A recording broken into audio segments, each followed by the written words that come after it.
इस कार्यक्रम के पुण्यार्जक हैं श्री विनोद काला, श्रीमती किरण काला। सफेद डिटर्जेंट, मेरी चॉइस मेरा सफेद। स्पार्कल, कड़ी चिकनाई हटाए, बदबू दूर करे। चैंपियन ब्लू, रंग हीरो, दाग zero. Shantinath detergent private limited. दोनों हाथ उठा के जयकारा लगाएंगे। बोले देवादिदेव श्री आदिनाथ भगवान की जय जय जय। देवादिदेव श्री महावीर भगवान की जय जय जय। संत शिरोमणि गुरुवर आचार्य श्री विद्यासागर जी महाराज की जय जय जय। नवाचार्य श्री समय सागर जी महाराज की जय जय जय। गुणायतन प्रेता शंका श्रद्धान भावना एक प्रवर्तक, जन जन के संत प्रखर वक्ता, बोले परम पूज्य मुनि श्री प्रमाण सागर जी महाराज की जय जय जय। मुनिवर श्री निर्वेक सागर जी, संधान सागर जी महाराज की, पंच कल्याणक प्रतिष्ठा महामहोत्सव की। झीलों की नगरी भोपाल की श्री महावीर दिगंबर जैन मंदिर 1100 क्वार्टर कॉलोनी की इस परिसर से सायंकालीन टीवी चैनल का बहुचर्चित विश्वविख्यात शंका समाधान के कार्यक्रम में हम और आप अपनी शंकाओं का समाधान गुरुमुख से प्राप्त करें। उसके पूर्व पारस चैनल, जिनवाणी चैनल, आदिनाथ चैनल और प्रमाणिक ऐप के माध्यम से जो इस कार्यक्रम को घर में बैठ के देखो सुन रहे हैं, और यहाँ पर उपस्थित समस्त श्रावक श्राविकाओं का दिगंबर जैन समाज 1100 क्वार्टर कॉलोनी हार्दिक अभिनंदन स्वागत करता है। चलते हैं प्रतिदिन की भांति परम पूज मुनिवर के श्री चरण मनमन के आशीर्वाद प्राप्त करेंगे और निवेदन करेंगे। शंका समाधान के कार्यक्रम के लिए दोनों हाथ जोड़ेंगे, हाथों को श्रीफल बनाएंगे और दोहराएंगे। बोलेंगे हे मुनिवर नमोस्तु नमोस्तु नमोस्तु। और आइए गुरुवर के आशीर्वाद से हम और आप अपनी शंकाओं का समाधान प्राप्त करें। उसके पूर्व आज हमारे बीच विशिष्ट अतिथि यहाँ पर उपस्थित है। मैं सम्मान सहित आमंत्रित करूंगा हमारे छत्तीसगढ़ शासन के पूर्व उप मुख्यमंत्री श्रीमान TSG सिंहदेव जी हमारे बीच उपस्थित हैं। आए परम पूज्य मुनिवर के श्री चरण नमन करते हुए आशीर्वाद प्राप्त करेंगे। और उनके सम्मान के लिए मैं आमंत्रित करूंगा हमारे मंदिर कमेटी के अध्यक्ष महोदय श्रीमान सुरेश जी और श्रीमान विनीत जी गोधा। ये आएंगे। सम्माननीय पूर्व उप मंत्री छत्तीसगढ़ शासन श्रीमान TS सिंहदेव जी का कमेटी की ओर से, गुणायतन परिवार की ओर से सम्मान का कार्यक्रम संपन्न करेंगे। और आइए इसी क्रम में मैं आमंत्रित करूंगा इसी परिवार के श्रीमान AS सिंहदेव जी जो कि हमारे बीच उपस्थित हैं। मैं उनको भी आमंत्रित करूंगा, वे भी आए। परम पूज मुनिवर के इसी चरण नमन करते आशीर्वाद प्राप्त करेंगे और उनके सम्मान के लिए मैं आवाज दूंगा हमारे शेष यूनिवर्सिटी के कुलपति श्रीमान प्रशांत जी और गुणायतन के राष्ट्रीय प्रचार मंत्री श्रीमान अनुभव जी श्राप। ये आएंगे। सम्माननीय AS सिंहदेव जी का कमेटी की ओर से और गुणायतन परिवार की ओर से सम्मान का कार्यक्रम संपन्न करेंगे। और मैं चाहूंगा आप जोरदार तालियां बजा के सम्मान करें। और आइए इसी क्रम में इसी परिवार से श्रीमान आदिश्वर शरण सिंहदेव जी, जिला पंचायत उपाध्यक्ष अंबिकापुर छत्तीसगढ़ हमारे बीच उपस्थित हैं। मैं आमंत्रित करूंगा वे आए। परम पूज मुनिवर के श्री चरण नमन करते हुए आशीर्वाद प्राप्त करेंगे और उनके सम्मान के लिए एक बार पुनः आवाज दूंगा श्रीमान प्रभात जी चक्रवर्ती जी और श्रीमान राजेश जी। ये आएंगे नारायणपुरा। सम्माननीय श्रीमान आदितेश्वर शरण सिंहदेव जो कि जिला पंचायत उपाध्यक्ष अंबिकापुर छत्तीसगढ़ हैं, उनका सम्मान का कार्यक्रम संपन्न करेंगे। और हमारे बीच में मध्य प्रदेश शासन के पूर्व वन मंत्री श्रीमान PC जी शर्मा हमारे बीच उपस्थित हैं। मैं आमंत्रित करूंगा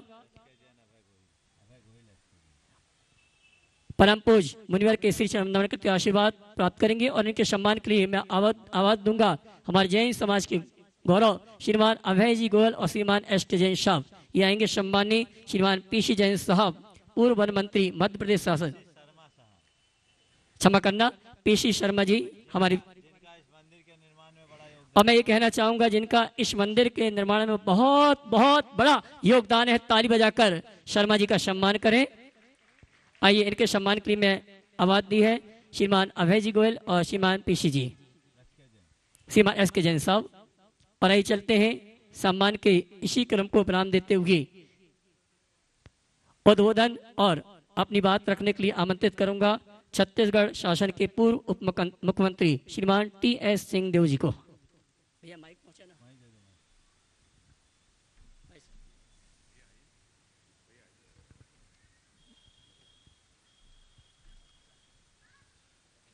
क्षमा करेंगे मुनि जी,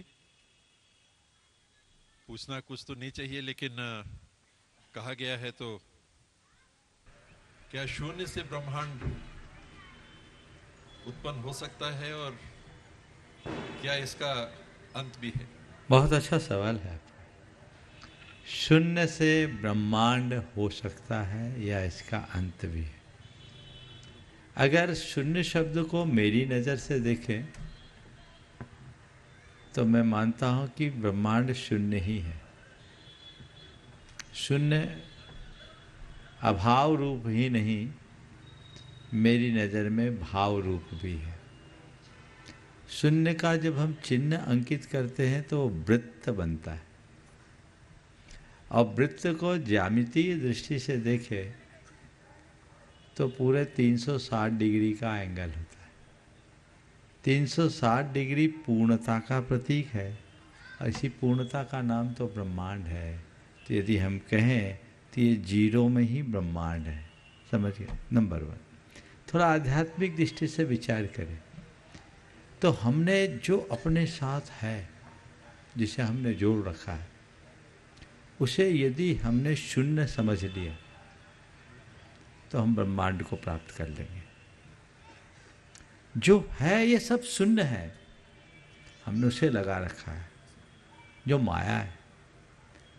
और माया को चिपका लेने से जो शून्य है, शून्य स्वरूप माया को अपने साथ जोड़े रखने के कारण जो हमारे भीतर समाया हुआ ब्रह्मांड है वो हमसे चिटक रहा है। शास्त्रकार कहते हैं अकिंचनो हम इत्याश्व त्रैलोक्याधिपतिर्भवे योगी गम्यम तवः प्रोक्तम रहस्य परमात्मना। मैं शून्य हूं, इस बात का अनुभव कर लो, तुम 3 लोक के स्वामी हो जाओगे। जिस दिन अपने आप को शून्य यानी भीतर से खाली कर लोगे, त्रिलोक के अधिपति हो जाओगे, ब्रह्मांड के ज्ञाता बन जाओगे। तो शून्य में ब्रह्मांड छिपा हुआ। तो अपने आप को शून्य कर लो, ब्रह्मांड तक पहुंच जाओगे। ये एक आध्यात्मिक दृष्टिकोण है। इसे हम आगे बढ़े तो अपने जीवन को और एक नए दृष्टि से देखा जा सकता है, जो शून्य के संदर्भ में जानने योग्य है, विचारने योग्य है।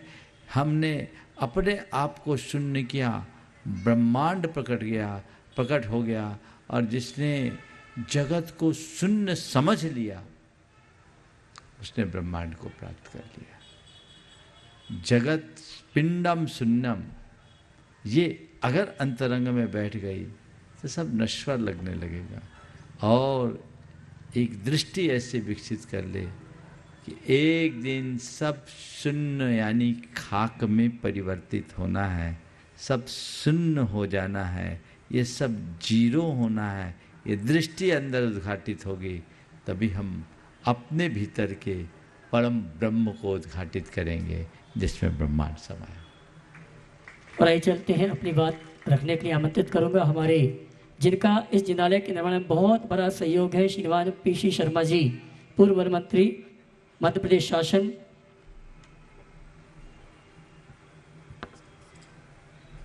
महाराज जी के चरणों में प्रणाम करते हुए,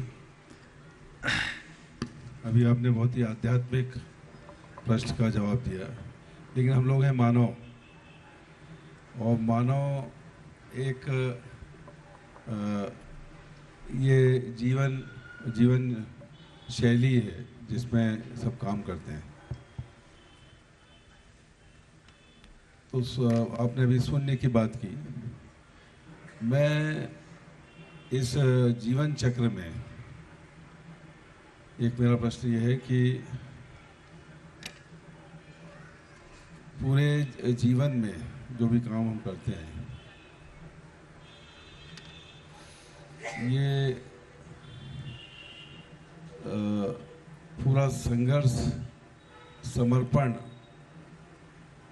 सब कुछ होने के बाद भी अगर जीवन में लोगों को सफलता नहीं मिले तो उसकी क्या वजह होती है? देखिए, बहुत अच्छा सवाल आपने किया है, और ये सवाल कई लोगों के मन में उत्पन्न होता है। पर्याप्त प्रयास, संघर्ष और समर्पण के उपरांत भी यदि सफलता न मिले तो हमें क्या समझना चाहिए? मैं आपके प्रश्न का उत्तर एक वाक्य में देना चाहूँगा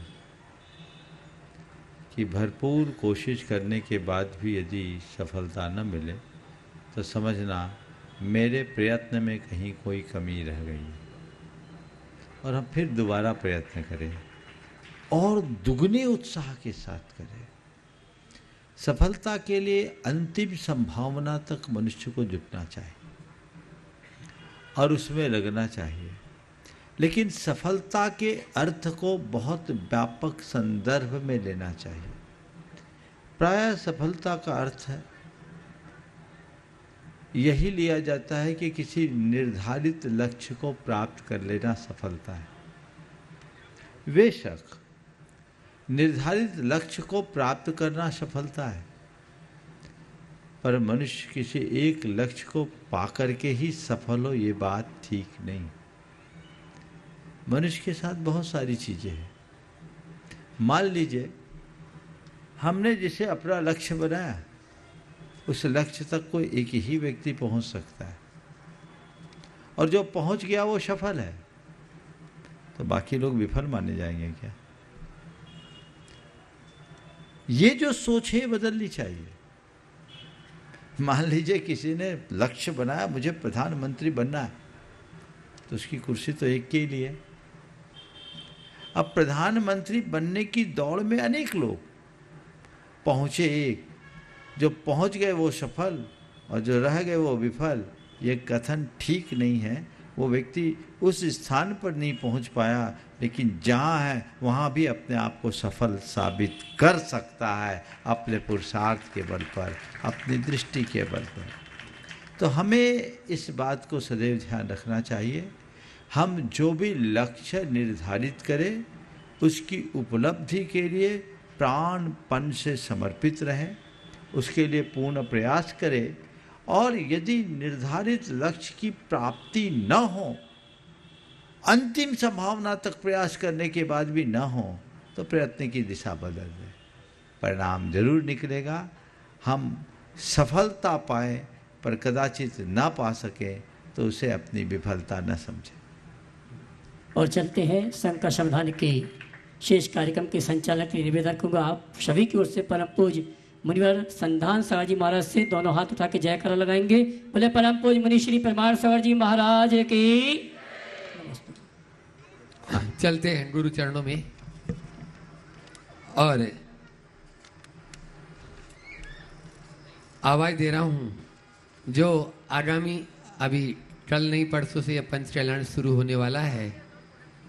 15 से 20 तारीख तक सत्संग सानिध्य टीटी नगर में उसके चक्रवर्ती पद पर भी सुशोभित हैं और परिवार भी चक्रवर्ती कहलाता है। श्री प्रभात जी जैन चक्रवर्ती परिवार शिरोमणि संरक्षक गुणायतन पूरे परिवार के साथ में वे अपना प्रश्न रख रहे हैं और उसके बाद में हाई कोर्ट और सुप्रीम कोर्ट में जो अपनी सेवाएं दे रहे हैं ऐसे आयूर जी जैन तैयार रहे हैं।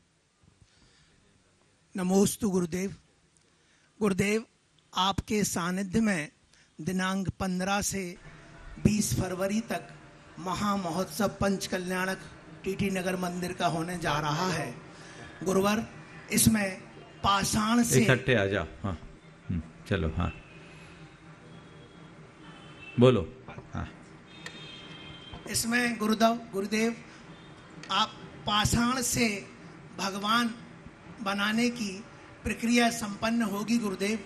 परंतु गुरुदेव हम लोगों का सौभाग्य है जो इस आयोजन में जुड़े हैं, जो भाग ले रहे हैं अलग अलग स्वरूप में।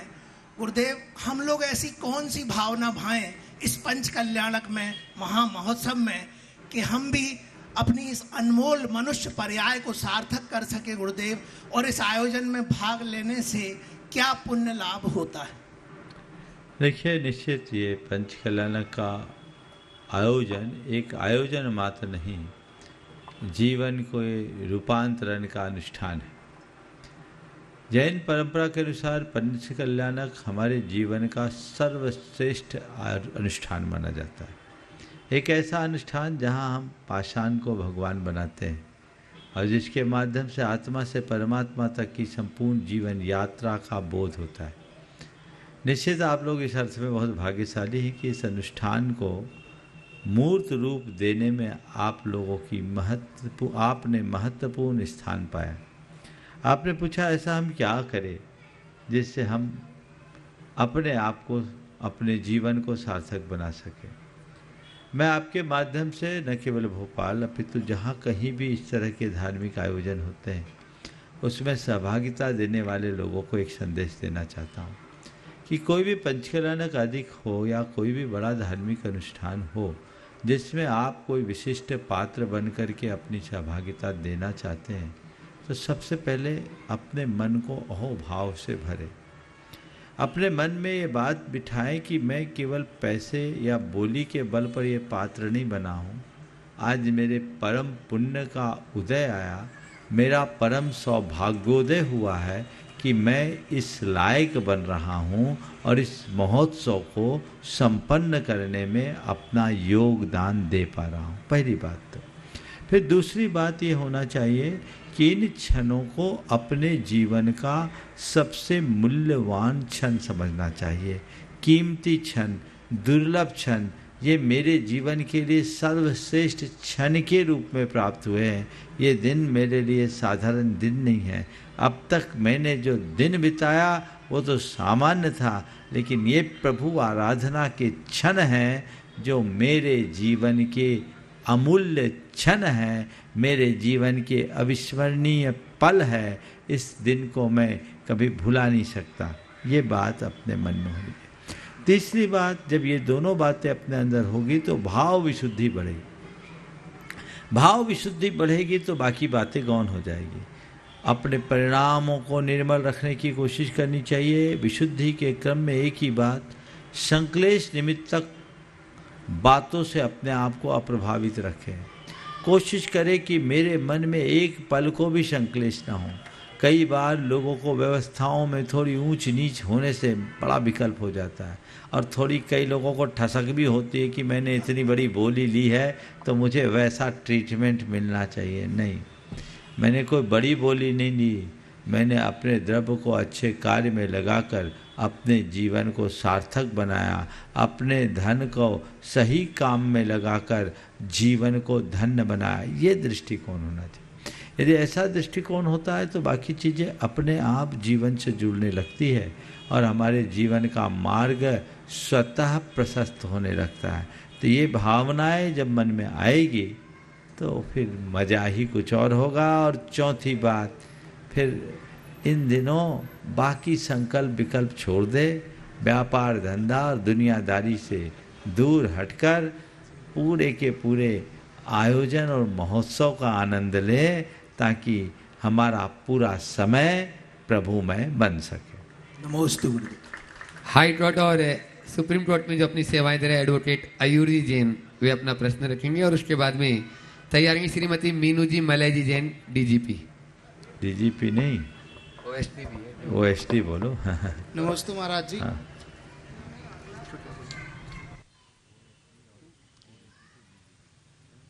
महाराज जी, मेरा प्रश्न ये है, क्या क्यों बोलो। महाराज जी, मेरा प्रश्न ये है कि उन आरोपियों के लिए पैरवी करना जिन पे गंभीर आरोप हो परंतु सिद्ध ना हो, धर्म के विपरीत तो नहीं? देखिए, आप एक एडवोकेट, अब एडवोकेट का प्रोफेशन कहता है कि अपने क्लाइंट की पैरवी करना। प्रोफेशन की दृष्टि से आप अगर देखें तो कोई भी आए आप उसकी पैरवी करेंगे, उसकी फीस लेंगे। लेकिन यदि धर्म की दृष्टि से देखें तो आपको ये देखना है कि आरोपी है कैसा। यदि वो आरोपी सही में आरोपी है और आप उसकी पैरवी कर रहे हैं, इसका तात्पर्य कुल इतना है कि आप एक आरोपी के पाप के समर्थक बन रहे हैं, उसकी अनुमोदना कर रहे हैं। मान लीजिए किसी ने व्यभिचार किया, किसी ने हत्या की या अन्य इस तरह का कोई गंभीर अपराध किया और किया है, और मैं समझता हूँ तथ्यों से आप लोग भली भांति जान भी लेते हैं, और फिर भी आप उसकी पैरवी कर रहे हैं, तो धर्म कहता है आप पाप का समर्थन कर रहे हैं, यानी पाप अर्जन कर रहे हैं। हाँ, फिर महाराज ऐसे लोगों को न्याय कैसे मिले? न्याय मिले, आप उसे इस अर्थ में पैरवी करें कि देख भाई, तूने जुर्म किया है तो सजा तो भुगतना पड़ेगा। मैं तेरे को इतना कर सकता हूं कि तुझे अनावश्यक सजा न मिले। यदि ये बात कह करके आप मुकदमा लड़ो तो मैं समझूंगा ये एक बड़ा धर्म हो जाएगा। पर मुझे मालूम है अगर वकील अपने क्लाइंट से ऐसा बोलने लगे तो उसे अपने चेम्बर में मूंगफली खाकर दिन बिताना पड़ेगा। समस्याएं विचित्र है, लेकिन विचार तो करना ही चाहिए। यदि इसका विचार नहीं होता तो परिणाम कभी अच्छा नहीं आए। हर व्यक्ति को समझना चाहिए कि मैं जो प्रोफेशन अपना रहा हूँ, आपकी कंसल्टेंसी है, आप पैरवी कर रहे हैं, उसके लिए फीस ले रहे हैं, इसका मूल क्या है? अगर कुछ चीज़ों में बारीकी रखी जाए और आप लोगों में थोड़ी सी जागरूकता हो तो आप एक काम कर सकते हैं कि हम ऐसे ही केस ले जो जेन्युइन है। मेरे संपर्क में कुछ ऐसे एडवोकेट्स हैं, बहुत अच्छी प्रैक्टिस है, लेकिन वो क्रिमिनल केस लेते ही नहीं, केवल सिविल के केस लेते हैं। और उन्होंने कहा कि बड़े स्वाध्यायशील व्यक्ति, उन्होंने बोला महाराज जी मैं देख लेता हूँ और मैं केवल उनके लिए लड़ता हूँ जिनके भूमि भवन आदि पर कोई अवैध कब्जा करता है, और मैं उनके उस कब्जे को छुड़वाता हूँ। महाराज बताइए ये मेरे लिए अधर्म तो नहीं है? मैंने कहा किसी को अन्याय से मुक्ति दिलाना ये न्याय की स्थापना है, ये धर्म है, अधर्म नहीं। अब ये आप अपने आप को सीमित करेंगे तभी होगा। अब आजकल के समय में तो सबसे ज़्यादा वकालत उसी की चलती है जो उल्टे सीधे केसों को हाथ में लेता है और सामने वाले को विजय दिलाता है। ध्यान रखने की बात केवल इतनी है कि इसमें आप कमा तो रहे हो पर साथ साथ पाप भी आ रहा।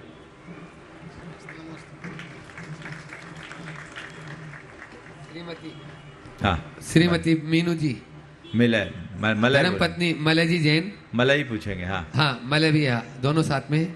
और उसके बाद में तैयार रहेंगे डॉक्टर अशोक जी जैन, अध्यक्ष बावड़िया टला, साथ में सुनील जी सचिव और राजीव भाई, और पूरे बावड़िया टला के यहाँ उपस्थित श्रद्धालु गण बोले। मलय भी। नमोस्तु महाराज जी। महाराज जी, न्यूटन के सिर पर फल गिरा तो उसे ज्ञान प्राप्त हुआ, उसने गुरुत्वाकर्षण का नियम दिया। हमारे सिर पर तो 24 घंटे तरह तरह के फल गिरते रहते हैं महाराज जी, लेकिन कर्मों के फल गिरते रहते हैं, लेकिन उसके बाद भी हम लोग हमेशा एक प्रभुत्वाकर्षण में बंधे रहते हैं। तो हमें वो क्यों ज्ञान नहीं प्राप्त होता और इस प्रभुत्वाकर्षण से हम कैसे मुक्त हो सकें?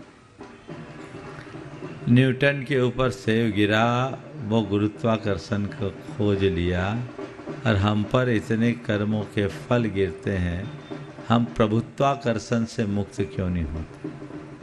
बहुत अच्छा सवाल है। देखिए, फल तो पहले भी गिरते थे, न्यूटन ने उस सिद्धांत को हम सबके बीच में रखा। इसको मैं इस अर्थ में लेता हूँ कि जीवन में 3 तरह के लोग होते हैं जो जीवन में घटित घटनाओं से को जीते हैं। एक वे लोग हैं जो फूल सूंघते हैं और फेंक देते हैं। दूसरे वे लोग हैं जो फूलों की माला गूंथते हैं, थोड़ी देर अपने गले में रखते हैं और फिर उतार देते हैं। पर तीसरे लोग जो बहुत विरल होते हैं, वे लोग हैं जो फूलों से एसेंस निकाल कर अपनी शीशी में भर लेते हैं और जब चाहे उसके मकरंद से अपने अंदर आनंद भर लेते हैं। आम जन पहले व्यक्ति की तरह है, जीवन में घटित घटनाओं को फूल की तरह सूंघ कर फेंक देते हैं। कुछ लोग हैं जिसे उसे एक स्मृति की माला बना करके रख लेते हैं, थोड़े दिन स्मृतियाँ होती है और वो उतर जाती है।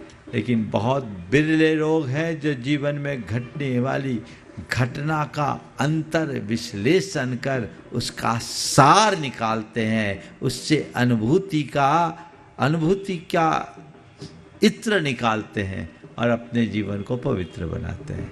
तो न्यूटन वैसे ही तीसरे श्रेणी के लोग थे, समझ गए। हम अपने आप को ऐसे स्थान में स्थापित करने में सफलता पाए जिससे जीवन बेहतर हो। नमस्ते महाराज। डॉक्टर अशोक जी जैन, अध्यक्ष बावड़ी कला अपनी टीम के साथ में, और उसके बाद में तैयार रहेंगे श्री मनीष जी जैन, अध्यक्ष 11 मील, विनोद जी जैन आदि संरक्षक के साथ में। मुनित्रय के चरणों में नमोस्तु नमोस्तु नमोस्तु। छुल्लक जी महाराज के चरणों में इच्छामी इच्छामी इच्छामी। महाराज जी, आज मुनि 108 श्री संधान सागर महाराज जी बावड़िया कला दर्शन के लिए पहुंचे और उन्होंने समाज हित में 2 जानकारियां सभी को देने के लिए निर्देशित किया। एक तो महाराज जी ये कि बावड़िया कला मंदिर में पिछले 6 सालों से स्वास्थ्य सेवा और समाज के लिए जी महाराज जी दर्शन के लिए पहुंचे। हाँ, हो हम लोग बारिश की उम्मीद कर रहे थे महाराज जी, और अच्छी बूंदाबांदी हो गई है बारिश के पहले, तो हम लोग बहुत प्रसन्न है महाराज जी। बारिश का इंतजार अभी भी है। हाँ। जी महाराज जी। तो महाराज जी पिछले 6 सालों से स्वास्थ्य, शिक्षा और समाज के लिए हम गुल्लक रखे हैं, जिससे कई व्यक्तियों को लाभ हुआ है। दूसरा महाराज जी ये है कि 2015 में हमारा मंदिर बना था और 2017 में ही हम सभी बावड़िया कला समाज के लोगों ने ये निर्णय लिया कि किसी को भी नवीन मंदिर बनाना है, देव शास्त्र गुरु के दर्शन करना है, तो उनको ज़्यादा परेशानी ना हो, इसलिए 50,000 रुपया हम भोपाल क्षेत्र में कोई भी नवीन मंदिर प्रारंभ होता है तो उसके लिए हम दान के रूप में देते हैं महाराज जी। और इस कारण से पता नहीं इन भावों का परिणाम है, हमने 5,000 से ज़्यादा स्क्वायर फीट ज़मीन खरीदी महाराज जी, वहाँ जहाँ आज ज़मीन के रेट 15,000 तक भी हैं स्क्वायर फीट। कैसे हमने ले ली, मंदिर कैसे बन गया, हमको पता भी नहीं चला। तो महाराज जी ये हमको बहुत लाभ हुआ इस चीज़ों से, इस तरह के भावों से। हमारा प्रश्न ये है महाराज जी कि जी कल का प्रश्न महाराज जी कि समाज में बहुत सारे ऐसे हमारे बंधुवर हैं जिनको बहुत ज़्यादा आर्थिक जो सहयोग की आवश्यकता है, और उसके अभाव में वो अपनी छोटी छोटी चिकित्सा के लिए या बच्चों की फीस भरने के लिए परेशान रहते हैं। आज समाज में बहुत सारे मंदिर, बहुत सारी समितियां, बहुत सारे सोशल ग्रुप्स इस काम में लगे हुए हैं, पर वो अपने अपने स्तर पर काम कर रहे हैं, इसलिए इसका जो प्रभाव परिलक्षित होना चाहिए समाज पर और उन लोगों पर जो ज़रूरतमंद हैं, वो प्रभाव नहीं दिख रहा महाराज जी। तो क्या ये कार्य हमें कोई ऐसी संस्था जैसे अनुशासनोदय है जो प्रोफेशनली मैनेज्ड है, जिसमें सभी प्रोफेशनल लोग हैं और उनके हर एक पैसे का जो व्यय है वो जो सहयोग करने वाले लोग हैं उन सहयोग करने वाले लोगों को हर व्यय की जानकारी होती है, तो क्या ऐसी कोई ट्रांसपेरेंसी 100% है? तो क्या ऐसी कोई संस्था जो विशेष रूप से उस क्षेत्र में काम कर रही है, अगर उसको हम ये काम देते हैं तो ये ज़्यादा प्रभावी ढंग से हो सकता है? देखिए, आपने जो सवाल उठाया है बहुत अच्छा है। पहली बात तो मैं इसके लिए आप लोगों को आशीर्वाद देना चाहूँगा कि आपने एक अच्छी पहल की कि कहीं किसी मंदिर के लिए रुपयों की ज़रूरत है तो हमसे लो। हाँ, ये कह रहे हमें नहीं मिला। नवीन मंदिर की स्थापना। मैं जो अभी बोलना चाह रहा हूँ सुनो। कल मैंने ये बात कही थी, राजेश पारस होम्स ने तो दिया है, कहीं किसी मंदिर को रुपयों की ज़रूरत हो तो लोगों को जी खोल करके देना चाहिए और सब मंदिरों को देना चाहिए। मंदिरों में आपका पैसा सरप्लस हो तो उसे अच्छे कार्य में लगाएं, यही आपके लिए पुण्य का कारण है। केवल संचित रखने से तो पाप का बंध ही होगा। आपने जो सवाल किया कि हम अपने समाज के ज़रूरतमंद लोगों के ज़रूरतों की पूर्ति के लिए यदि अपने पैसे का उपयोग करें तो उसके लिए क्या करें, इसमें मैं 2 बातें कहूँगा। पहली बात तो हर मंदिर के स्तर पर इस तरह का काम होना चाहिए, परंतु उसमें मंदिर का देव द्रव्य नहीं देना चाहिए। देव द्रव्य से आप अगर किसी का सहयोग करेंगे तो उस जीव का उद्धार नहीं होगा, पतन ही होगा। इसलिए फिर क्या करें महाराज, कहाँ से दे? तो इसके लिए मैं आप सबसे सलाह दूंगा, हर मंदिर में एक गुल्लक ऐसा रखिए जो धर्म प्रभावना के नाम पे हो, एक हो प्रबंध मत के नाम पर। प्रबंध मत और धर्म प्रभावना, ये 2 मद अपने गुल्लकों में रखिए। आप मंदिर में जो भी गुल्लक में पैसा डालिए वो प्रबंध में डालिए, जिससे उसका पैसा प्रबंध के काम में आए, लोगों की सैलरी रख रखाव आदि में लगे, बच जाए वो मंदिर का पैसा। और धर्म भावना में जो आपने द्रव्य डाला वो साधर्मी सेवा में, साधर्मी भक्ति में लगा सकते हैं। इसके साथ ही हर मंदिर की रसीद में एक मद होना चाहिए, उसमें लिखना चाहिए साधर्मी भक्ति। उस मद में हर मांगलिक कार्यों में आप लोगों को अपना द्रव्य निकालना चाहिए, और वो पैसा इकट्ठा हो जाए तो हर मंदिर में किसी को भी किसी प्रकार की समस्या हो तो उस पैसे का उपयोग करा जा सकता, करना चाहिए। हर मंदिर से जुड़े कुछ ऐसे लोगों का अपना ग्रुप बनना चाहिए जो इस तरह के लोगों को अगर ज़रूरत पड़े तो उस व्यक्ति की प्रतिष्ठा को सुरक्षित रखते हुए उसे सहयोग दे, और न केवल सहयोग दे अपितु उसे औरों को सहयोग देने लायक बनाए, यानी उसे समर्थ बनाए। कोविड के दिनों में हमारे देश में बहुत सारे लोगों ने ऐसा काम किया और घर घर में लोगों को बहुत सहयोग दिया। इस दौरान गुणायतन से जुड़े लोगों ने पूरे देश भर में बहुत उत्कृष्ट उदाहरण प्रस्तुत किया। आपने कहा कोई ऐसी संस्था, अभी तक देश में व्यक्तिगत रूप से लोग काम कर रहे हैं या छोटी मोटी संस्थाएं अपने स्तर पर काम कर रहे हैं, पर अभी इंदौर में गुणायतन ने एक बड़ा संकल्प लिया। आप लोगों को जानकारी मिली होगी, गुणायतन का जो वार्षिक अधिवेशन हुआ उसमें 2 प्रमुख संकल्प थे, जिसमें एक संकल्प था देश के 5 प्रमुख शहरों में छात्रावास की स्थापना की जाए, और दूसरा संकल्प कि कुछ 5 प्रमुख शहरों का आर्थिक सर्वेक्षण कराकर वहाँ के गरीब और ज़रूरतमंद लोगों के कल्याण के लिए कुछ उपक्रम किया जाए, साधर्मी वात्सल्य के लिए। इसमें इंदौर में इस काम की शुरुआत हो गई है, दोनों चीज़ों की, और बहुत जल्दी वो चीज़ें मूर्त रूप लेने वाली है। गुणायतन का नेटवर्क पूरे देश में है। मैं सबसे कहूँगा कि इस तरह के उपक्रम को आप काम कीजिए ताकि हम अपने समाज के ज़रूरतमंद कमज़ोर लोगों को सहयोग दे सके। और आप सबसे भी मैं कहूँगा, पूरा भोपाल गुणायतन से जुड़ा हुआ है, इस तरह के उपक्रमों को भी कीजिए। ये एक बड़ा आपके पास प्लेटफार्म है, उसके माध्यम से आप बहुत आसानी से इस तरह के कार्यों को कर सकते हैं। और गुणायतन के पंचकल्याणक के बाद गुणायतन इसी तरह के उपक्रमों को आगे बढ़ाने के लिए संकल्पित है, शिक्षा के क्षेत्र में और समाज के कल्याणोन्मुखी उपक्रमों को आगे बढ़ाने के क्षेत्र में। तो ये प्रयास सबको करते रहना चाहिए। व्यक्तिगत स्तर पर भी अनऑर्गेनाइज रूप में आज भी बहुत लोग करते हैं। आपके भोपाल में भी ऐसे ऐसे व्यक्ति हैं जो मुझसे जुड़े हैं, साल में 25 से 50 लाख रुपए तक साधर्मियों के कल्याण में लगाते हैं और कहीं उसका नाम नहीं देने वाले हैं। मैं नाम लेना नहीं चाहता क्योंकि वो बंदा बोलता है महाराज नाम मत रखना, और ऐसे एक नहीं अनेक लोग हैं कर रहे हैं गुपचुप तरीके से, पर वो अनऑर्गेनाइज्ड है। हमेशा ऑर्गेनाइज तरीके से करना है, और ये प्रस्ताव ही गुणायतन के सदस्यों ने इसीलिए रखा। तो ऐसा काम हर सामाजिक संस्था अगर करने लगे तो हमारे समाज में कोई कमी नहीं होगी। एक बात और कहता हूँ, हमारे समाज में, पूरे समाज में से 10% लोग सुसंपन्न हैं और 10% लोग ही होंगे जो अभावग्रस्त हैं। 80% तो मध्यम श्रेणी लोग। कुछ करने की जरूरत नहीं है। हर एक सुसंपन्न व्यक्ति एक कमजोर व्यक्ति को संभालने का बीड़ा उठा ले तो पूरी समाज समर्थ हो जाए। इतना करना है।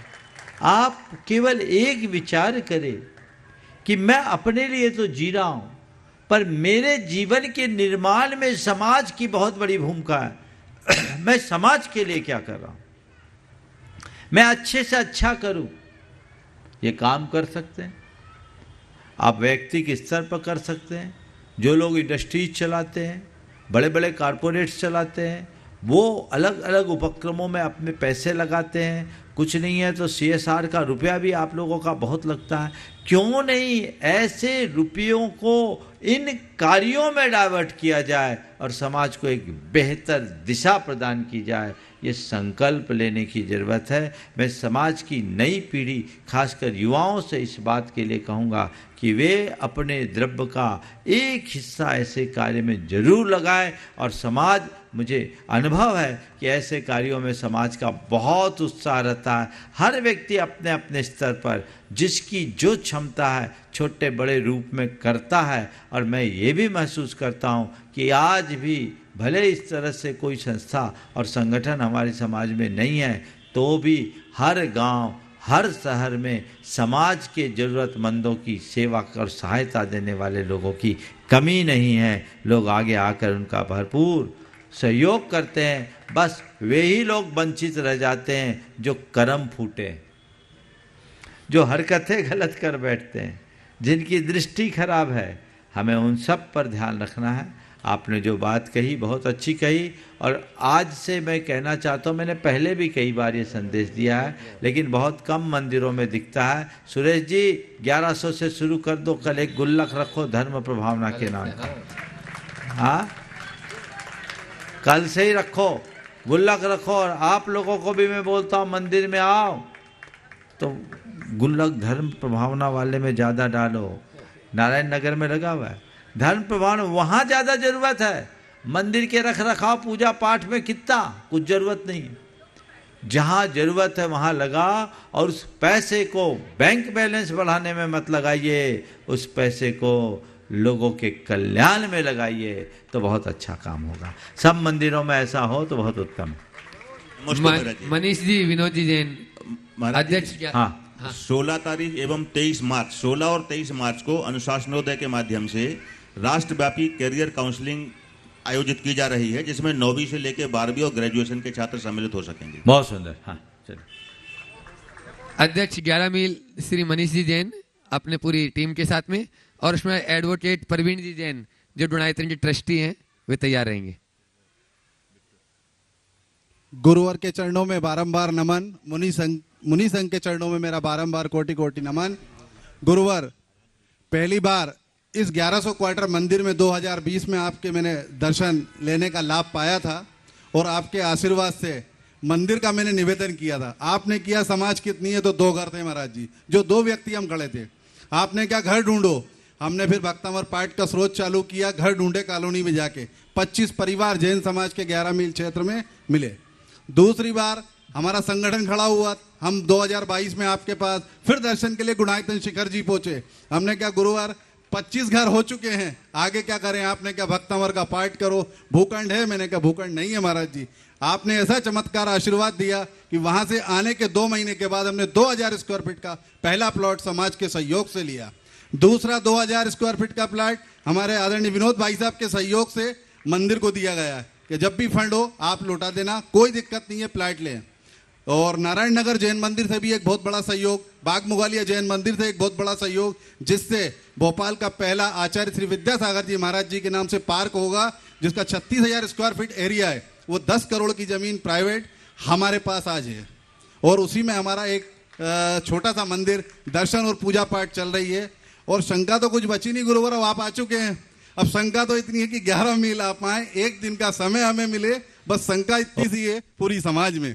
मंडीदीप, ओबेदुल्लागंज सभी के। ओम शंका नहीं, इसको भावना बोलो भाई। आए, इसमें शंका लगा दोगे तो फिर आना मुश्किल हो जाएगा, और इस शंका को विश्वास में परिवर्तित कर दोगे तो असंभव भी संभव हो जाएगा। बहुत अच्छी भावना है। आप लोगों ने जो प्रयास किया है मैं उसकी बहुत सराहना करता हूँ। और आपके जो विनोद भाई है, मैं इसे और विशेष आशीर्वाद देना चाहता हूँ। बहुत उदार मन रख कर के ये व्यक्ति आए हैं। इन्होंने भूखंड तो दिया ही है, पर ये खाली प्लेट देना नहीं चाहता, भरी थाल सर पे समर्पित करने का भाव रखना चाहता है। बहुत अच्छी बात। कल इन्होंने भाव व्यक्त किए, घोषित कर दूं कि अभी बचा के रखूं? बहुत बढ़िया। संकेतों में आप लोग समझ गए, ये खाली थाल अर्पित नहीं करने चाहते हैं, ये बिल्कुल मिष्टान और पकवानों से भरी थाल समर्पित करना चाहते हैं और ऐसा उनका मनोगत पूरा हो, मेरा यही आशीर्वाद। एडवोकेट प्रवीण जी जैन जो डुनाइतन के ट्रस्टी हैं, और उसके बाद में अरियंत बिट्टू भैया अपने पूरे परिवार के साथ में यहाँ पर है उपस्थित हैं। प्रवीण जी हैं, एडवोकेट प्रवीण जी जैन। हाँ दे दो। हाँ है, वही माइक पर देखो बीच में रास्ता, पहुंचाओ जल्दी। अरियंत बिट्टू जैन, कटनी सतना भोपाल जी, शिरोमणि संरक्षक डुनाइतन। ओ दोनों को दे दो। हाँ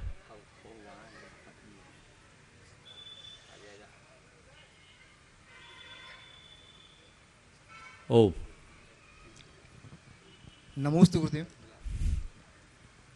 गुरुदेव, आज हम जितने भी लोग कर्म क्षेत्र में आते हैं काम करने के लिए, हमारी दो समस्याएं सफलताओं के साथ साथ अवक्षेपित होती रहती हैं।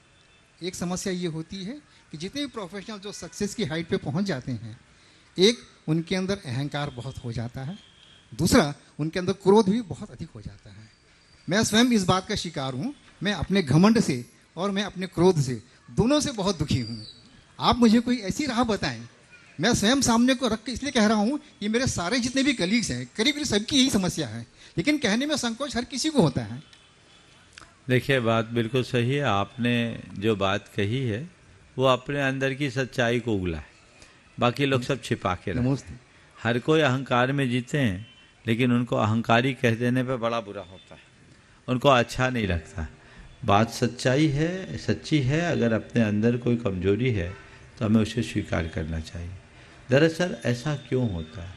ऐसा केवल इसलिए होता है कि हम अपने आप को आध्यात्मिक रूप से तैयार नहीं किए। अगर मनुष्य के अंतर मन में आध्यात्मिकता का विकास हो जाए तो वो कोई भी कार्य करेगा, वो कर्तृत्व की भावना से नहीं करेगा, कर्तव्य के भाव से करेगा। तत्व ज्ञान को अपना करके चलें। हम लोग भी तो अपने क्षेत्र में आगे बढ़ते हैं, मेहनत करते हैं, काम भी करते हैं। आप लोगों की नज़र में आप लोग हमें हमारी सफलता के रूप में भी देखते हैं, लेकिन कोई ज़रूरी नहीं कि हम वैसा ही काम करें।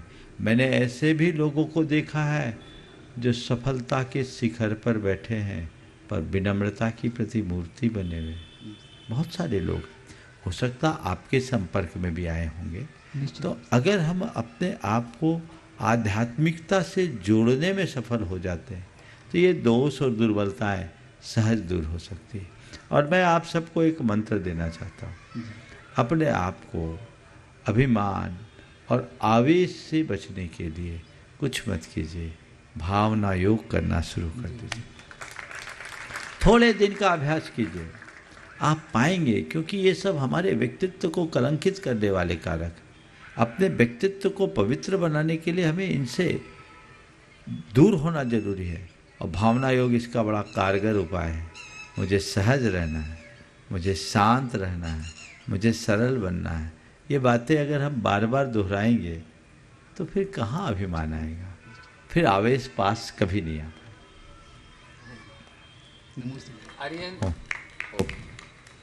आर्यंत भैया बिट्टू अपना प्रश्न करने शिरोमणि संरक्षक डुनाइतन, और उसके बाद में तैयार रहेंगे अपने बीच में सेज यूनिवर्सिटी के कुलपति प्रशांत जी जैन पत्नी यहाँ पर उपस्थित हैं।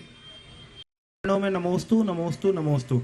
महाराज श्री, आजकल की इस भाग दौड़ भरी जिंदगी में हम युवा पीढ़ी के पास स्वाध्याय करने के लिए समय नहीं मिल पाता है, और स्वाध्याय करने की जो सही विधि है वो भी पूर्ण रूप से पूरी नहीं हो पा रही है। तो इस स्थिति में महाराज श्री, हम युवाओं को धर्म के बारे में जानने के लिए क्या प्रयास करने चाहिए जिससे हम अपने मूल सिद्धांतों को अच्छे से जान सके और उसे औरों तक पहुंचाकर अपने धर्म का और भी प्रचार कर सकें। बहुत अच्छी भावना आपने व्यक्त की। हर युवा को धर्म के बारे में रुचि रखनी चाहिए। स्वाध्याय के लिए थोड़ी सी तो अभिरुचि होनी चाहिए। देखिए, आपकी रुचि बन जाए तो आपके लिए कोई भी विषय ऐसा नहीं जिसे नहीं जान सकते। कई लोग बोलते हैं कि हमें धर्म की बातें समझ में नहीं आती, उनकी बातें हमें समझ में नहीं आती, क्योंकि जो कंप्यूटर का ज्ञान करने में समर्थ है वो शास्त्रों की बात न जान पाए, ये मुझे समझ में नहीं आता। तुम्हारे पास अगर कमी है तो केवल रुचि की कमी है। रुचि जगाओगे तो ये सब बातें सहज जीने में आ जाएगी। तो पहले रुचि होनी चाहिए, और रुचि के लिए कुछ मत करो। एकदम प्रारंभिक चरण में गुरुओं के प्रवचन सुनना शुरू करो। गुरुओं के प्रवचन सुनने से रुचि की वृद्धि होती, फिर धीरे धीरे पढ़ना शुरू करो। पढ़ाई के क्रम में भी मैं जो लोग एकदम शुरुआत करना चाहते हैं उनसे मैं कहूँगा, जानिए जैन धर्म का मर्म। मेरे 55 लेक्चर्स हैं, आधा घंटे के लेक्चर, उनको सुनिए। आपका उसमें बेसिक फंडामेंटल क्लियर हो जाएगा, आप उसे देखिए। महाराज जी का भी जैनम श्री की क्लासेस है, यूट्यूब में सब चीज़ें उपलब्ध है, आप उसको पढ़िए। बेसिक फंडामेंटल्स आपका क्लियर हो जाएगा और उसको सुन लेने के बाद आप कोई भी ग्रंथ खोल करके बैठेंगे, आपको पढ़ने की रुचि जगेगी। जैन धर्म और दर्शन, जैन तत्व विद्या जैसे ग्रंथों को उसके बाद आप पढ़ सकते हैं, फिर आप कोई भी ग्रंथ पढ़ सकते हैं। हम लोगों के बहुत सारे ग्रंथ सब डले हुए हैं यूट्यूब पर, जिसमें उन ग्रंथों की विवेचना है। आप उनको सुनिएगा तो सब समझ में आएगा, बशर्ते समय निकालना होगा। और कुछ मत करो, थोड़ा सा सोशल मीडिया से अपने आप को दूर कर लो, सारी व्यवस्थाएं अपने आप बन जाए। नमोस्तु महाराज श्री। प्रसाद जी जैन, सेज यूनिवर्सिटी, और उसके बाद में सुनील जैन, जैनाविन, तैयार रहे। नमोस्तु महाराज श्री। महाराज श्री, हम जैन धर्म को जब गहराई से जानते हैं तो हमें बहुत ही प्रसन्नता होती है कि हमने जैन कुल में जन्म लिया है। लेकिन मैं देख रही हूँ कि आज की जो नई पीढ़ी है वो जैन होने में गौरवान्वित नहीं हो रही है, तो ऐसा क्यों महाराज? देखिए, इसमें जिम्मेदार आप। हमने नई पीढ़ी के हृदय में, जब उसके हृदय में जैनत्व का गौरव भरना चाहिए वो भरा ही नहीं। अगर हम जैनत्व के गौरव से उसे मंडित कर देते तो अपने आप रुझान रखते। तो हम जैनत्व के गौरव से मंडित करें, तब सब चीज़ें अपने आप होगी। और हम उन्हें हर बात को पहले तार्किक तरीके से समझाएं, चीज़ें तभी ठीक हो। सुनील जी जैन, जैनाविन, और उसके बाद में आगामी जो 15 से 20 तारीख तक भव्याति भव्य पंच कल्याण प्रतिष्ठा महोत्सव गुरुवर के सानिध्य में होने वाला है, उसकी एक पत्रिका यहाँ तैयार करके अध्यक्ष उस पंच कल्याण के भी और टीटी नगर के भी जो अध्यक्ष है अमर जी जैन अपनी पूरी टीम के साथ में यहाँ पर उपस्थित है। हाँ, मुख्य समन्वयक अनुभव सराफ, रवि मड़भैया, सभी आ जाएं और वे उसका विमोचन भी करेंगे। प्रशांत जी सेज यूनिवर्सिटी, उस पूरी पंच कल्याणी टीम में जो जुड़े हुए हैं, मुख्य पदों पर हैं, वे आ जाएं। प्रभात जी चक्रवर्ती भी आ जाएं। हाँ बोले, तब तक सुनील जी जैन, जैनाविन अपना प्रश्न कर लें, हैं उपस्थित। नमोस्तु भगवान, नमोस्तु भगवान, नमोस्तु भगवान। अभी मेरा नाम आपने पुकारा है, बेसिकली मैंने जो स्लिप दी थी वो किसी महिला के पीछे से आई थी कि बहुत दिन से हम प्रयास कर रहे हैं, हमारा नाम नहीं आता है, तो आज दे दो। अनीता नारद का आज भेज दो, उन्हीं के पास भेज दो। तो हमारा नमस्ते स्वीकार कीजिए। हाँ, वहीं transfer Shrimati Anita Jain, AGM, BSNL। चलो दे दो, दे दो। बहुत ईमानदारी दिखाई आपने। धन का त्याग तो सब करते हैं, समय का त्याग बहुत बड़ा त्याग है। और तब तक पत्रिका का विमोचन, और हाँ नीचे से कर दो कैमरा, तीनों चारों तरफ। हाँ, पहले पत्रिका का विमोचन। और आपके सामने यह है आगामी जो पंच कल्याण प्रतिष्ठा महामहोत्सव भोपाल की इस धरा पर होने जा रहा है, उसकी पत्रिका का यहाँ पर विमोचन। सीधा तो रखो। हाँ, सही है, सही, वहीं पे रहो।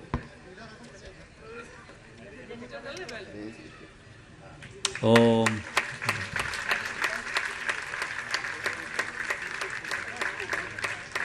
चलिए, आप सवाल कीजिए, बोलिए। महाराज जी के चरणों में नमस्तु नमोस्तु नमस्तु। छुल्लक जी के चरणों में इच्छामी इच्छामी इच्छामी। मेरी बहुत इच्छा थी महाराज जी शंका समाधान में आने की। आज मेरा सौभाग्य है कि ये मेरी इच्छा पूरी हुई। प्रश्न तो साधारण ही है। मेरा प्रश्न धार्मिक भावों की अनियमितता को लेकर है। हम बचपन में रोज पाठशाला जाते थे महाराज जी, मंदिर जाते थे। ज्यों-ज्यों बड़े होते गए मंदिर कभी कभी जाने लगे। माता पिता ने धार्मिक आस्था की नींव रखी, ससुराल में धार्मिक आस्था और बढ़ी। घर में मैं नियमित पूजा जाप करती रही, टीवी पर प्रवचन भी देखते सुनते रहे, लेकिन मन ये बेचैन रहा कि नौकरी और अन्य जिम्मेदारियों के चलते नियमित मंदिर नहीं जा पा रहे। तो मेरा प्रश्न यह है महाराज जी कि मंदिर में दर्शन करने और प्रवचन सुनने में जो भाव जागृत हो जाते हैं, वह घर में करने से नहीं होते, ऐसा क्यों होता है महाराज जी? ऐसा इसलिए होता है कि हर क्षेत्र का अपना अपना असर होता है। मेरे पास एक बार एक डॉक्टर आए और उन्होंने कहा महाराज जी मंदिर जाने की क्या जरूरत, घर में भी तो कर सकते हैं, मन की श्रद्धा होनी चाहिए। हमने कहा ठीक है, आप डॉक्टर हो? डॉक्टर हो। पेशेंट देखते हो? देखते हैं। कहाँ देखते? बोले ओपीडी में। वो सर्जन थे, मैंने ऑपरेशन भी करते? बोले करता हूँ। बोले कहाँ करते? बोले ओटी में। बोले क्यों, आप ओपीडी में ऑपरेशन क्यों नहीं करते? बोले नहीं नहीं महाराज, हर जगह ऑपरेशन नहीं किया जा सकता, ओटी को बिल्कुल डिस्टलाइज करके रखा जाता है और वहाँ एकदम कुछ भी हो जाएगा तो इन्फेक्शन हो सकता है, एकदम स्टरलाइज होता है, इसलिए हमें तो कपड़े भी बदल करके जाना पड़ता है। हमने कहा भैया बस ठीक है, जो डॉक्टर ओपीडी में वही डॉक्टर ओटी में है, लेकिन ओटी एकदम शुद्ध है, इसलिए ओटी का काम ओटी में करते, ओपीडी में नहीं। ने कहा बोले जो श्रद्धा तुम्हारी घर में वही श्रद्धा मंदिर में है, लेकिन मंदिर का काम मंदिर में होना चाहिए, घर का काम घर में। घर में बैठोगे तो सब्जी की छौंक का इन्फेक्शन होगा, टीबी की स्वर लहरी का इन्फेक्शन होगा, बच्चों के रोने का इन्फेक्शन होगा, पड़ोसियों के हल्ला का इन्फेक्शन होगा, ये ढेर सारे इन्फेक्शन होंगे। भगवान के पास आके बैठो, ये पूरी तरह स्टेलाइज्ड है, शुद्ध है, केवल आनंद ही आनंद होगा। विकट शास्त्री नमस्ते। हाँ, अपने बीच में विकट जी शास्त्री सलेया से, जिनकी जिह्वा में और कलम में हमेशा प्रमाण सागर जी महाराज जी और गुणायतन बसे रहते हैं। विकास भैया अपना प्रश्न करें। पूज्य गुरुवर के चरणों में कोटि कोटि नमोस्तु। युवाओं के आदर्श जो जैनों की शान है, युवाओं के आदर्श जो जैनों की शान है, गुणायतन जनक है वो गुरुवर प्रमाण है, गुणायतन जनक है जो गुरुवर प्रमाण है। कैसे हैं गुरुदेव? विद्या गुरु की बाटिका के कोह-ए-नूर है, विद्या गुरु की बाटिका के कोह-ए-नूर है, मोक्ष के पथिक गुरु जी आप सूर हैं, मोक्ष के पथिक गुरु जी आप सूर्य हैं, साथ में निर्वेग और संधान है, साथ में गुरु निर्वेग और संधान है, युवाओं के आदर्श ये जैनों की शान है, गुणायतन जनक है वो गुरुवर प्रमाण है। पूज्यवर के चरणों में कोटि कोटि नमोस्तु। गुरुदेव, मेरी शंका ये है कि कई बार जब जीवन में सब लोग को बहुत कुछ प्राप्त हो जाता है तो लोग आपको जब उगते हुए सूर्य को सब नमस्कार करते हैं, जब आपके पास कुछ नहीं होता तो लोग सहयोग करने वाले भी नहीं मिलते, लेकिन आपकी जब जेब भरी होती है तो बहुत सारे लोग आपको और उधार देने के लिए, लोन देने के लिए तत्पर होते हैं। आखिर ऐसा क्यों होता है? इसके पीछे का रहस्य क्या है? नमोस्तु गुरुदेव। बहुत अच्छी बात की। उगते सूरज को सब प्रणाम करते हैं, निश्चित। ढलते सूरज को कोई नहीं देखता। आपने कहा जेब भरी हो तो सब भरे को सब भरते, खाली को कोई नहीं भरना चाहता। इसका कारण क्या है? इसका कारण ही दो है। पहले तो मैं आध्यात्मिक बात कर लूँ, फिर व्यवहारिक बात करूँ। आध्यात्मिक बात यह है कि उसकी ही जेब भरी होती है जिसका पुण्य भरा होता है, और पुण्य व्यक्तित्व को प्रभावी बनाता है, जिससे सहज आकर्षण आता है और लोग अपने आप जुड़ते, बुलाने से नहीं जुड़ते। तो उगता सूरज है, यानी अभी आपका भाग्य चमक रहा है, वो सबको साथ लेकर के चलेगा। ये एक आध्यात्मिक कारण है। दूसरा है व्यवहारिक दृष्टि से, वो है कॉन्फिडेंस की क्राइसिस। अगर भरा है तो लोगों को भरोसा रहता है कि यहाँ हमारा पैसा आ जाएगा, और कंगाल है उसको देंगे तो और फटेहाल हो जाएंगे। तो ये कॉन्फिडेंस की जो समस्या है ये बड़ी विचित्र है। तो ये दोनों चीज़ें अपने आप जुड़ती है, इसलिए उगते को सब प्रणाम करते हैं, चढ़ते के साथ सब चढ़ते, ये सहज है। इसलिए हमेशा अपने को भी चढ़ने वालों का ही साथ देना चाहिए, चढ़ने वालों के ही साथ रहना चाहिए। 3 दिन तक लगातार 1100 क्वार्टर वालों ने भरपूर लाभ लिया। सोचा तो इन लोगों ने 2 ही दिन का होगा, पर 1 दिन बोनस में मिल गया और ये लाभ पूरा मिला है। आप लोग ऐसी ही भावनाएं बना करके रखिए और अपने जीवन के क्रम को आगे बढ़ाएं। आगामी 15 से 20 तारीख तक पंचकल्याणक है और वहाँ भी अब समय पर पहुँचना जरूरी है, लेकिन इस बीच एक अवसर मिलने जा रहा है नेहरू नगर को। कल प्रातःकाल हम लोग यहाँ से नेहरू नगर के लिए जाएंगे। कल प्रातः का प्रवचन वहीं होगा। हम लोग यहाँ से 7:30 बजे करीब प्रस्थान करेंगे और वहीं प्रवचन होगा। कल का प्रवचन वहीं होगा, कल का पूरा कार्यक्रम वहीं होगा। जो बातें होगी शेष सुबह वहाँ बता दी जाएगी। बोलिए परम पूज्य आचार्य गुरुवर श्री विद्यासागर महाराज। पूज्य श्री 108 प्रमाण सागर जी महाराज की।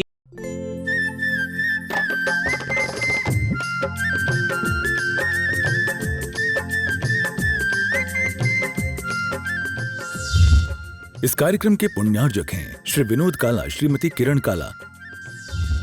सफेद डिटर्जेंट, मेरी चॉइस मेरा सफेद। स्पार्कल, कड़ी चिकनाई हटाए, बदबू दूर करे। चैंपियन ब्लू, रंग हीरो, दाग zero. Shantinath detergent private limited, Kolkata.